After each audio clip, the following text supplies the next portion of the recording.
Okay, Chris, thanks for popping by here. Really appreciate it. But right now it looks like we're getting into clouds. I'm going to touch up the focus a little bit. Try to get a little bit better view Okay. here. Hi, Gary. Hi, Will. That's on frozen right now, so I'm going to start the exposure. The only hardest part I have is guiding, because I'm at 5.5 longer focal length. Guiding is even more crucial. We got a little bit of wind here tonight, so I want to play without the filter and see how it does. So I'm starting a 90-second exposure on, M82.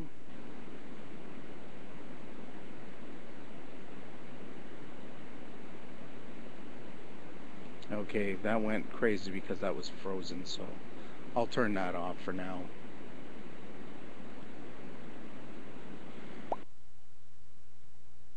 He's doing a fantastic job at it, and we've made, I made all of the circuits for it, and all he's got to do is install them inside and add the potentiometer with a little small cabinet that we've got, that we've made in the shop and machine actually, made out of plastic. And things are working really, really good. I tell you, now that I've got the MCV-1E, I don't want to use anything else for sure. I'm no longer going to bring my Spico monitor in the field because I get to have images now that rivals the CRT monitor. Yeah, it's pretty long for sure. We've got other lists here in Canada as well, Jack, and I tell you, we need to make a whole bunch of them. And Derek is on the ball. He's been going at it. I must admit, he's been doing fantastic work. I saw the job on it as well, and I was most impressed. I'm not easily impressed when it comes to soldering quality. It takes a lot to impress me, and he did certainly put up just the way we trained him to do on those devices, and he's doing a good job at it.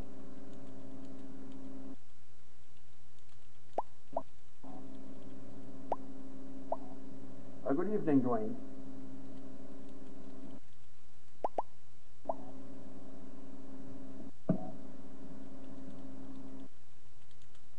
Jack, he is. Jack. Shipping, receiving, but we put him on the with the soldering iron. I knew he could do it. No, I gave him a second job, shipping, receiving, and now he's making those things because he's really mechanically inclined as well. And I didn't have to give him a raise or anything. He's going to keep working under the same salary and work twice as hard. Slave driver. Yes. It's got to get done.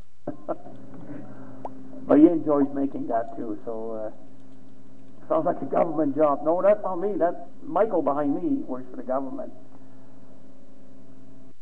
More with less, yes.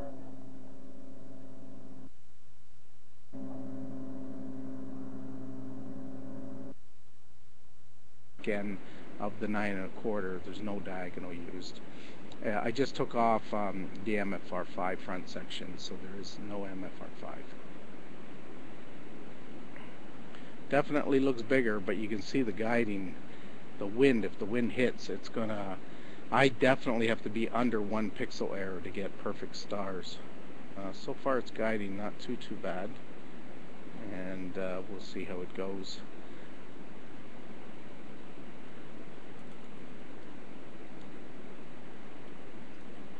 Okay, just gonna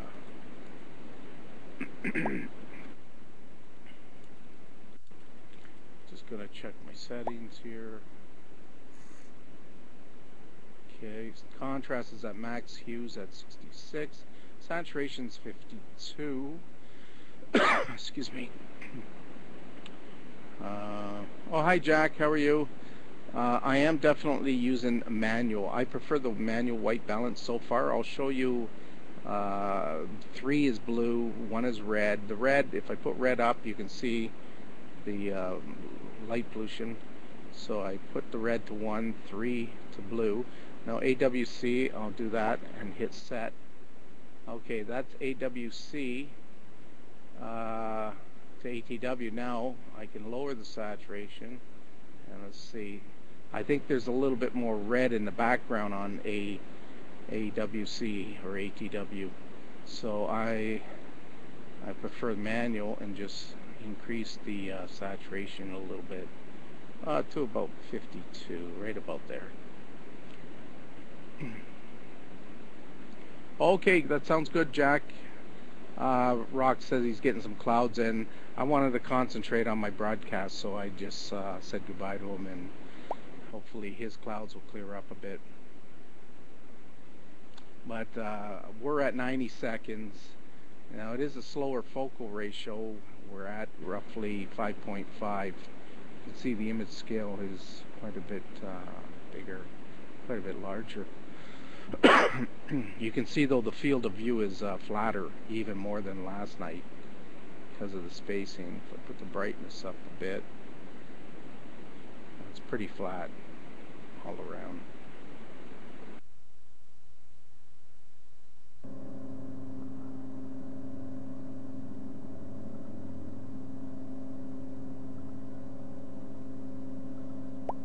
Okay, this thing's still working?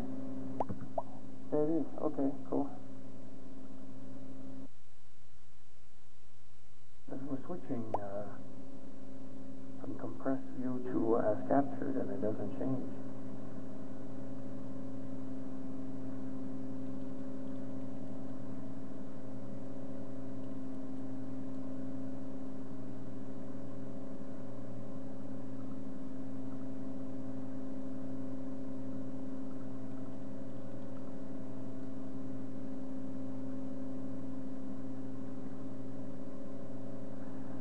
Jack, can you still see the image over there, or can you still hear my voice?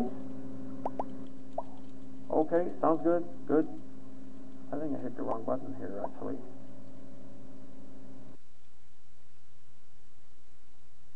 Okay, I didn't know if I was still on or not here.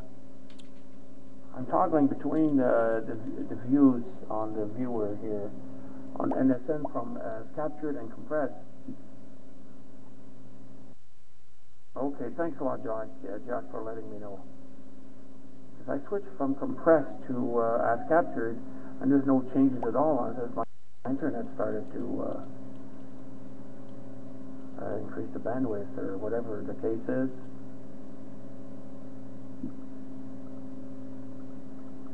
Okay, that sounds looks good.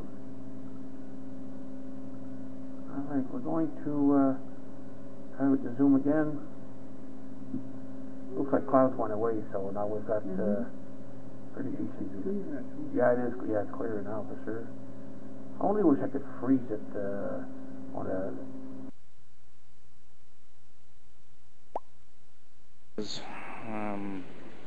M82 HEC set to 90 seconds. Brightness at 52 right now, and no filters. Okay, so we'll save that there. Alright, so that should have refreshed another one there. Yeah, F4 is really good. I think anywhere between probably F4 to F5, 5.5 is good. I kind of like this 5.5. It is slower, but I kind of like it because it enlarges a lot of these smaller galaxies. But I do like the F4, and it's quite flat. It's acceptable at least. This one though. And it actually gets a really nice view here. I'm going to take off the zoom for a moment and kind of fine tune the image. There you go.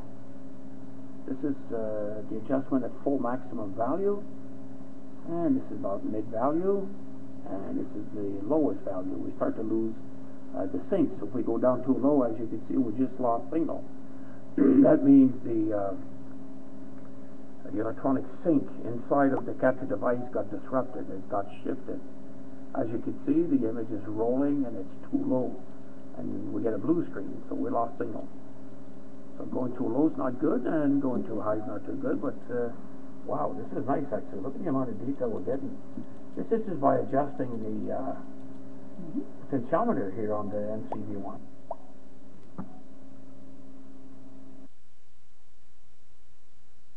Yes, Jack, you're absolutely right. I could see it.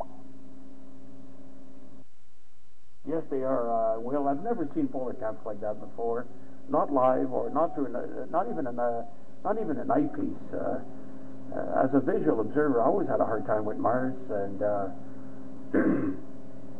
other observers, obviously, yes, both poles. You're right on that. Other observers with eyepieces always managed to see one of the ice cap, and God knows how many times I tried to see it visually with an eyepiece. I just could not get it at all.